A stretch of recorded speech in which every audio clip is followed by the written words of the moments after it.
Hello Trekkies, welcome back with another Star Trek Discovery episode reaction. What's past this prologue? That was the title for episode 13 from Star Trek Discovery. In a sense, the previous episode wasn't as outstanding for me, but I do enjoy actually getting all the little information and the confirmations for the informations and the rumors that we all talked about, like Lorca from the Mirror Universe and etc and etc and etc. This episode was sort of another addition to what we thought it just basically became alive, and I was actually smiling when we got to the point when Stamets and the crew put the puzzle pieces together, like, oh, actually Lorca figured out the jumps, and that's how he actually got the coordinates for the Mirror Universe, and that's how he altered from his chair the coordinates, and that's how they ended up in the Mirror Universe. Thank you guys, we figured it a couple of weeks ago. Okay, at least we got the confirmation, and at least we were right. I really enjoyed quite a lot moments in this episode. There were multiple character moments, and I always said the characters were amazing in Star Trek Discovery. We got a really multicultural crew, and we got a really defined character story behind everyone. I really enjoyed the little inspirational speech that Saru gave in the engineering when he started to talk about his friend Glanglia and how it comes out when he fears the coming of death, but then they heard out. I don't fear anything to come. You're the best crew, and Lorca betrayed us, and Lorca betrayed everything that we believed, and here we go. Discovery is ours, and we gonna succeed. It was just such an inspirational moment, and I was like, wow, Saru actually became a really good captain. And we sort of had this conversation over the Starfleet Boy podcast with Kat Wolski, Chuck on the Tube, TREKKERPRISE, and obviously with Starfleet Boy, and I was in as well.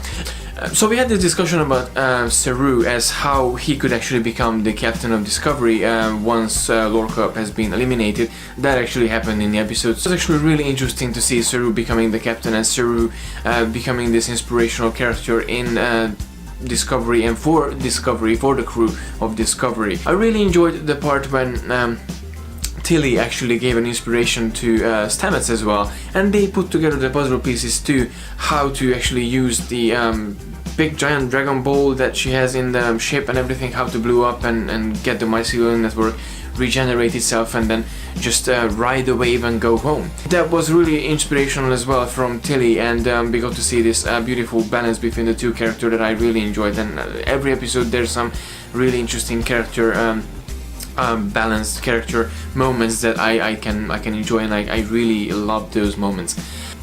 On the Mirror side, we had Lorca, obviously, who took over the Emperor ship. I just can't really get along with this guy. Lorca is supposed to be someone from the Mirror Universe, but I think he spent so much time in the Prime Universe that actually he became a different person. Personally, I think he would have been actually much better if he stays as a troubled Prime Universe captain from the Prime Universe, and that would have been actually much interesting to see how that character actually can feel more compassionate and more passionate about the Mirror Universe people, and he could actually have joined the Mirror Universe instead of turning out was like, hey guys, I'm actually from here, so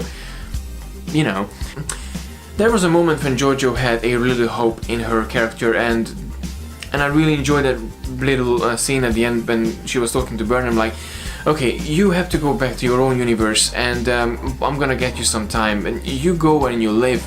I'm gonna die, and because I accepted it, this is my future, I'm going to die as an emperor of the Terran Empire. But Burnham actually grabs her, and they both end up in the Discovery transporter pad that Jojo wasn't really happy about. Obviously, as I said, Lorca got killed, and there was a really interesting fight scene between Laundry, Burnham and Giorgio and Lorca. It was a really engaging and really interesting fight scene that I really enjoyed watching, and it felt like, okay, they fighting for their survival, and everyone has a different reason to fight for. To be honest, I found Landry a bit of a pointless character in this point, because she was just there to kill everyone, which actually anyone could have done. It was nice to see the character back, but her role in this episode was a bit of a pointless, so she was there, but what for? And Burnham just really wanted to get the hell out of that ship, going back to Discovery and hopefully going back to the Prime Universe that they all belong. Jojo killed Lorca, obviously, and Lorca ended up falling down to this big mycelial core The last bit that I really enjoyed in this episode, basically when the Discovery became the USS Discovery again. So the ship itself transformed back to the Federation standards, the Federation ship, and the whole scene at the very end when Discovery actually started firing to the USS Charon. But I almost thought I'd be watching something from Star Trek 9 or Star Trek 8 or one of those movies that actually had quite a few ship movements coming out from explosions and some sort. So it was a really nice effort to actually have this little sequence from the special effect team and putting into the episode. I really loved those scenes. They were really gorgeous, having shown the Discovery in her full glory.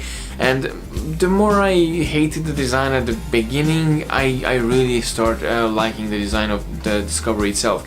She's a beautiful ship. It's not something that I'm looking forward to, having in my shelf, because I still really can't get along with it, but I accepted it and I like it. And obviously one final thing at the really end of the episode, and I knew this gonna happen because that's not Discovery without any interesting twist.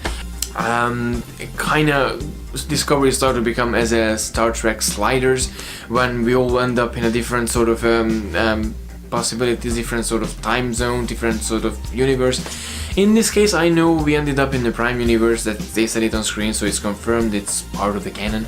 But we actually got 9 months to the future when Discovery realizes, okay, hey, actually the Federation lost the war and the Klingons are everywhere now, so wow. So as always, please let me know in the comment section below what did you think about this week's episode.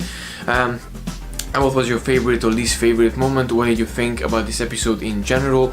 And what do you think the series will unfold in the next couple of weeks that we have left from Star Trek Discovery? So after all this, thank you very much for watching. As always, please don't forget to like and share the video, and don't forget to subscribe to receive all the geekiness every week. And until next time, live long and prosper.